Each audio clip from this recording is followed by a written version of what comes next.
एमिति नुआ नुआ अपडेट पाई हम चैनल को सब्सक्राइब कर दिंतु पाखरे थिबा बेल आइकन को दबाई दिंतु। बंधुगण एठी आपनको अनुमान कहि रखुछु 1984 मसीह काजल मिश्र जन्मग्रहण करथिले।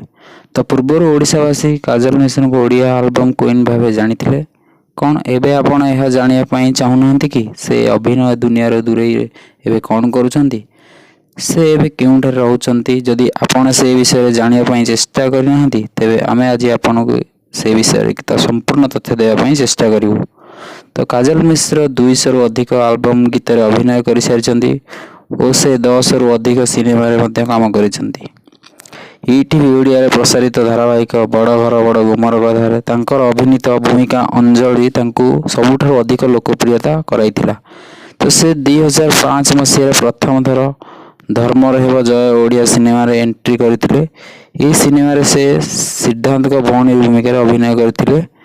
तो एमिति बहुत किछि फिल्म अछि, थैंक यू भगवान, दौड़ी एक्सप्रेस, सेमिति बहुत गुडे फिल्म रे से अभिनय करिसेंती।